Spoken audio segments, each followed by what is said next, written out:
तो hello guys, my name is Saurabh Rajput and welcome to my YouTube channel. तो देखते हैं क्वेश्चन कैसे होगा। A given sample of pure compound contains 9.81 gram of zinc, 1.8 into 10⁻23 atoms of chromium and 0.6 mole of oxygen atoms.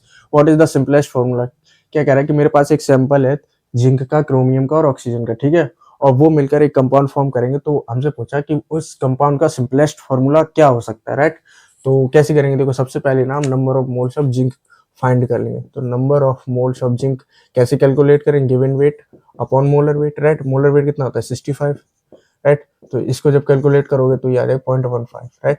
यानी कि zinc के कितने मोल है हमारे पास सैंपल में? 0.15 मोल, राइट। अच्छा, क्रोमियम के कितने मोल हो जाएंगे? क्रोमियम के हो जाएंगे 1.8 into 10⁻23 divide by 6.02 into 10⁻23, right. इसको जब कैलकुलेट करोगे तो ये 0.3 के बराबर आ जाएगा, राइट। यानी कि 0.3 मोल है किसके? क्रोमियम के सैंपल में, राइट। अच्छा, ऑक्सीजन एटम के कितने हैं? ऑक्सीजन एटम्स के मोल वो तो सीधे ही दे रखे हैं 0.6 मोल, राइट। 0.6 मोल है हमारे पास ऑक्सीजन एटम के, ना कि ऑक्सीजन मॉलिक्यूल के, राइट। ठीक है, तो हमारे पास तीनों के मोल्स आ गए। अच्छा, एक बात बताओ, मैं एक चीज बताता हूँ आपको। जैसे मेरे पास लिखा हो H2O, राइट। अब इसमें इनके इस कंपाउंड में इनके एटम्स का रेशियो क्या है? 2:1, ठीक है। ये तो है इनके एटॉमिक रेशियो यानी एटम्स का रेशियो। अच्छा, एटम्स का रेशियो और मोल का रेशियो सेम होता है, राइट। अच्छा, जैसे मैं कहूँ इसमें Na का मल्टीप्लाई कर दो, राइट। तो ये कितना हो जाएगा? 2Na, right. और ये कितना? Na, right. ये क्या? 1 मोल ऑक्सीजन के लिए, ऑक्सीजन एटम के 2 मोल हाइड्रोजन के चाहिए, राइट। तो देख रहे हो ये सिंपल रेशियो इसका भी कितना है? 2:1। देख रहे हो, एटॉमिक रेशियो और मोल रेशियो सेम होता है, राइट। वैसे ही यहाँ पर इन तीनों के मोल आ गए, राइट।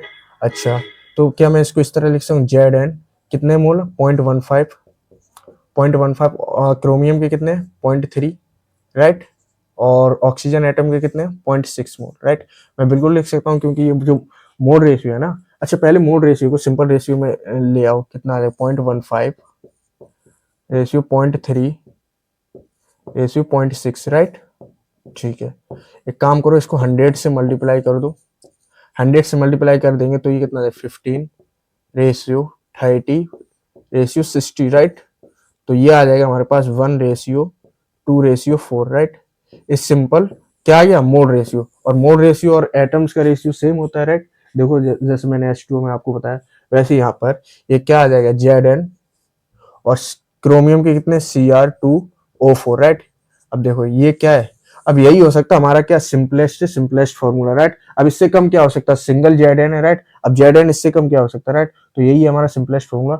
वरना तुम एक काम करो, इसको एक तरह से और कर सकते हो। वो कैसे? ये जो 0.15 है सब में Na का मल्टीप्लाई कर दो, राइट। 0.15 Na है ना, और क्या? 0.3। अगर इस तरह से नहीं समझ में आया तो इस तरह समझ लो 0.3 Na, राइट।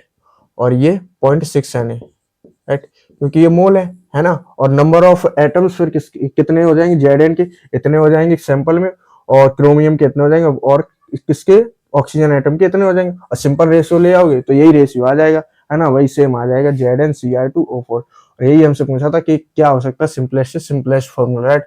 तो इसका कौन सा ऑप्शन करेक्ट है? इसका ऑप्शन बी करेक्ट हो जाएगा। तो आई होप आपको क्वेश्चन समझ में आ गया होगा। तो मिलते हैं फिर नेक्स्ट वीडियो में नेक्स्ट क्वेश्चन के साथ। Thank you guys.